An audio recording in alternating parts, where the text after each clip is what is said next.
चंद्रेश, अब मुझे शक हो रहा है कि तुम और साई दोनों मिलकर कोई ना कोई खिचड़ी पका रहे हो। बहू वो देखो ना, लोग आकर हमारी आम के पेड़ के नीचे छांव में बैठ जाते।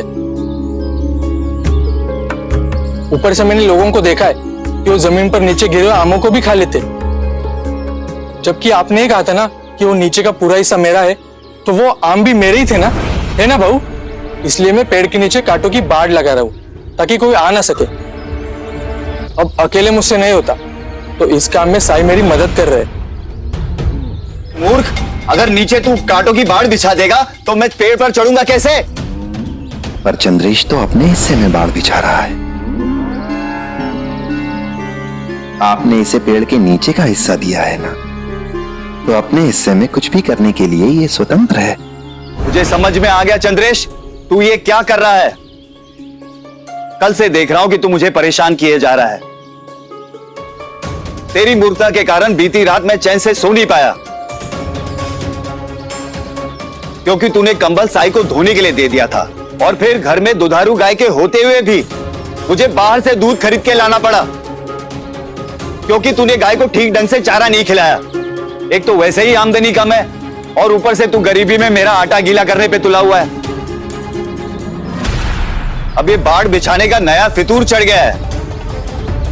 अंधा नहीं हूं मैं, सब कुछ दिख रहा है। अपने बड़े भाई को परेशान करते हुए शर्म कैसे नहीं आई तुझे?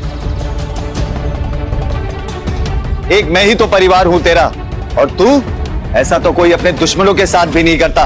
और साई, आप भी चंद्रेश की इन हरकतों में उसका साथ दे रहे हैं। जिसका डर था वही हुआ ना साई। हो गए ना बहू नाराज। परिवार के नाम पर कुल मिलाकर बाबू ही तो है। मैं तो बस इतना चाहता था साई, बाबा जो छोड़कर गए उसमें मुझे बराबर का हिस्सा मिला है। लेकिन अगर बाबू से संबंध बिगड़कर मुझे कुछ मिलता है तो मुझे कुछ नहीं चाहिए। मुझे बाबू के सिवा कुछ नहीं चाहिए।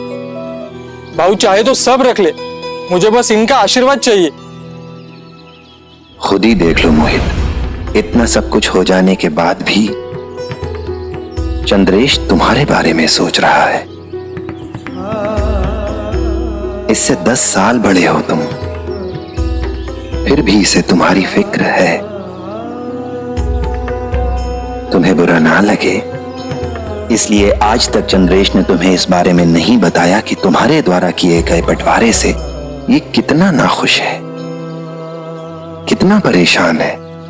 तुम इसकी परेशानी का अंदाजा इस बात से लगा सकते हो कि कंबल के बिना तुम एक रात भी सो नहीं सके, और कंबल के बिना इसने ऐसी कई रातें बिताई हैं।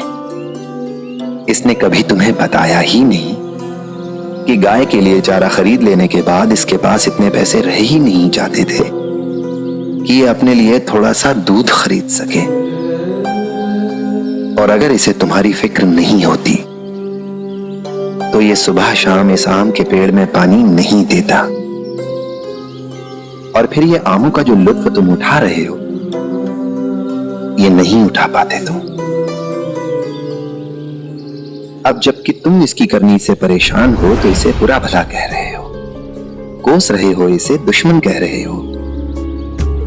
पर देखो अपने छोटे भाई को, जबकि इसे अन्याय का विरोध करना चाहिए, नाइंसाफी के खिलाफ आवाज उठानी चाहिए, तब भी ये अपना सब कुछ तुम्हें दे देना चाहता है,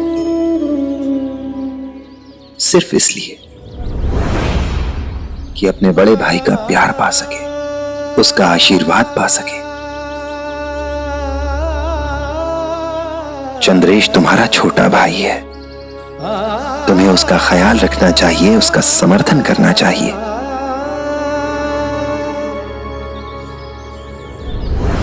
मोहित, एक बार सोचो और बताओ, क्या तुम्हारे बाबा की आत्मा ये सोचकर खुश होगी कि तुमने उनकी इच्छा का उपयोग अपने फायदे के लिए किया है? चंद्रेश, मुझे माफ कर देना मेरे भाई। मुझे तुझे समझने में गलती हो गई, मुझे माफ कर दे। साई, जब बाबा हमें इस दुनिया में अकेला छोड़ के चले गए तो मैं बहुत डर सा गया था। मुझे बहुत गुस्सा भी आया। मुझे ऐसा लगने लगा कि दुनिया में कोई किसी का साथ नहीं देता।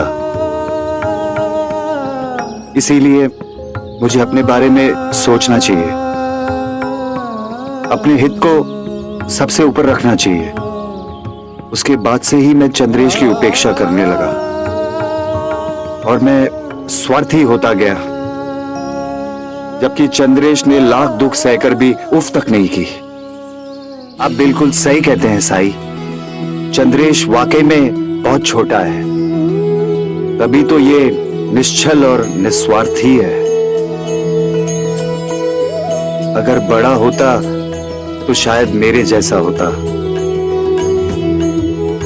शुक्रिया साई, मुझे सही राह दिखाने के लिए, मुझे मेरे कर्तव्य का बोध कराने के लिए। मैं तो सिर्फ जरिया हूं, करता तो वो है, सबका मालिक एक।